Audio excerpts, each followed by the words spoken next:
Hi, and welcome to another edition of High School Huddle.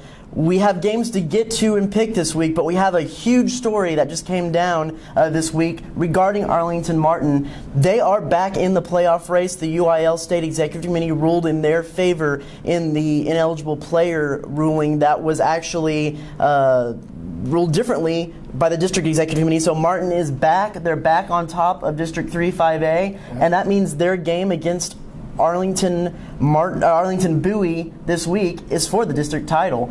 But first, what was your thoughts on the ruling today, and do you think that the State Executive Committee got it right? The State Executive Committee voted 2-1. I was surprised. I'm not going to say whether they were right or wrong. I mean, they chose to go against what the District 3 5A Executive Committee decided last week.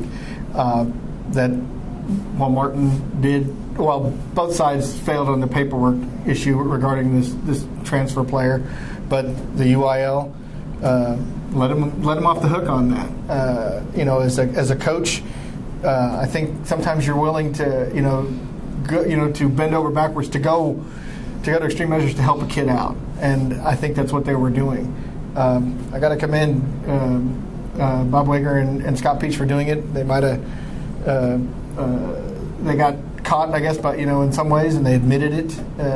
Scott Peach did in the hearing, but I think if a high school student, a student athlete who deserves a chance, gets it, I think it's a worthwhile thing. Right. I will go out and say I think they got this right because of exactly what you said there at the end. It comes down to more than wins and losses in this case. It wasn't about wins and losses. It wasn't about a competitive advantage. It was about what these coaches said, helping this kid out with the situations that surrounded his life. And I talked with Coach Wager extensively about this, and I know the program that he runs. I know what he's all about, and I know what Coach Peach is all about at Arlington.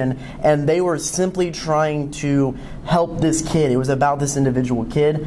I think they got this right, not to punish Martin and the whole team for the coaches doing really what their job is to do, and that's help raise, develop, and put out good, respectful citizens and kids and young men. Wins and losses can come later.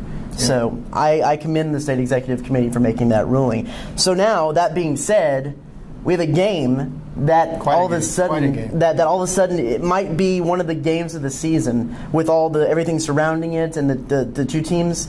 Who do you have in this Martin Bowie match? I think because of the emotion that Martin's going to be on, how they got back into this playoff picture, I'm going to have to side with Martin on this one. I'm going to do the same because I agreed exactly. I think how can you not play to the absolute top of your ability after all that team has had to go through this past 2 weeks? But, the interesting thing is the next best story that we all thought would be the story of the season is Keaton Perry and Arlington Bowie. And so they've had things to play for and extra motivation all season as well. Mm-hmm. I still think Martin pulls this one out, but it's going to be really close, and it's going to be a really good game. I agree. So moving on to the rest of our picks, we have a championship game. We have a team playing for state in Tarrant County. That is Fort Worth All Saints versus Houston Christian in the SPC Small School State Championship.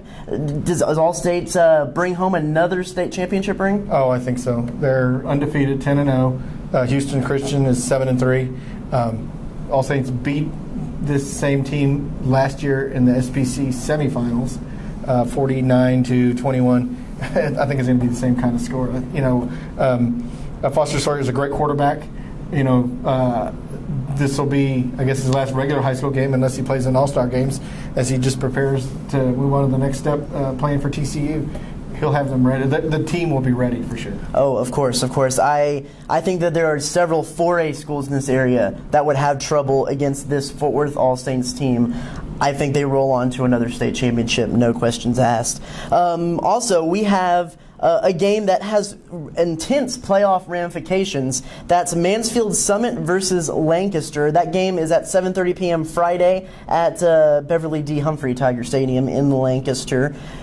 If Summit wins, they can have that chance at the playoff run. If Lancaster wins, they're in. What do you see here?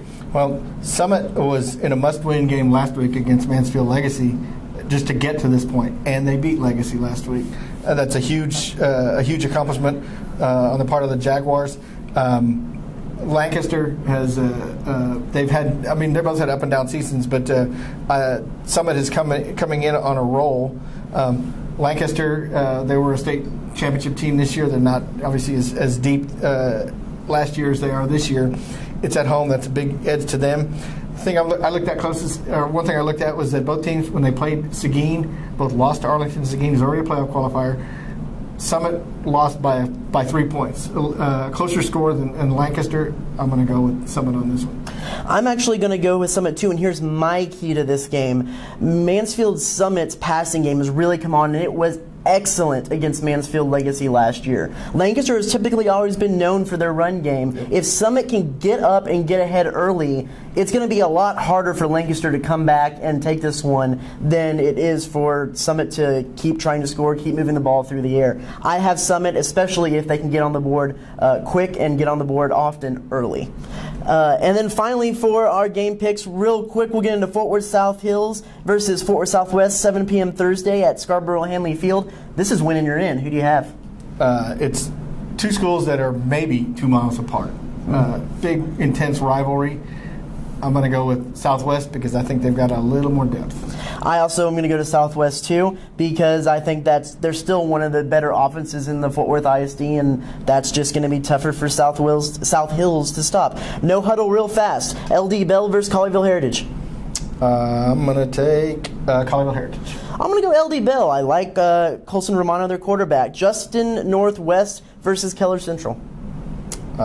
Northwest. I go Northwest. I have Northwest as well in that one. And Irving MacArthur. Both teams have a shot at the playoffs. I'm going to say Irving High School. I'm going to go with MacArthur. That's another edition of the High School Huddle. It's the last week of the season. We have some things to sort out before we hit playoffs. Go to those games, check them out, come back to DFWVarsity.com for the best stats and recaps, and we'll see you next week.